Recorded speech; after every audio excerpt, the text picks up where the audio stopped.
Čeprav se tega niti nisem zavedal. Ja sam tada imao, kao i ostali ljudi u Ime, imao sam stotine želja, tisuće želja.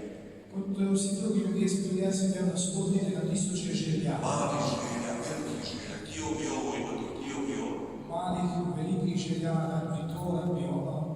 Ali toga dana kad sam čuo Isusov glas, Nekega dne, ko sem slišal Isusov glas, koji me pozvao da budem svečan, ki me je poklical, da je postavil znači duhovno, sve su se moje želje ostvarile. so se vse moje želje uresničile. Ja nema više nikakvih želja. Nimam več nobenih želja. Kad sam čuo Božji njegov glas, ja sam ozdravio.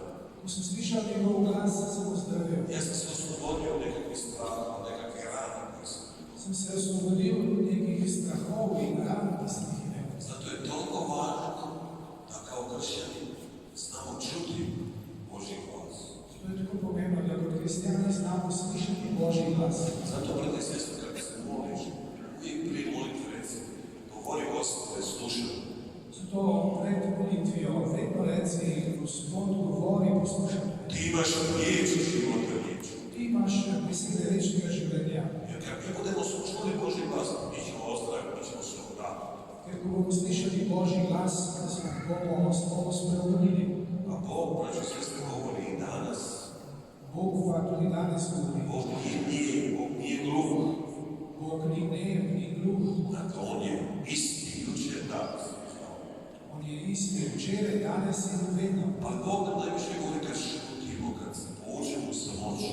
Bog nam najbolj govori, ko smo u tišini. Ako želiš da ti Bog progovori, ostavi mobitel pod ušom, nosi. Če želiš, da ti Bog spregovori, pusti mobitel, nosi ga samo. Neki nosi po 2, 3 mobitela. Ti nosijo celo po 2, 3 mobitela. Čak i u crkvi. Celo v cerkvi. Ja sam bio jedan put u Međugorju ove godine. U Međugorju na Podvorju. Ko sam bio u Međugorju na Podvorju. I onda ona se ljudi, žena se moli, kad zvoni mobitel na Podvorju, ona se javlja, ona govori, evo molim se, ja sam na Podvorju. So pred molitvijo žena se mi klic, sliši telefon, dvigne, daj, tukaj smo molimo, zdaj na Podvorju. Ne, braći i sestre, to ne ide to tako. To ne gre tako.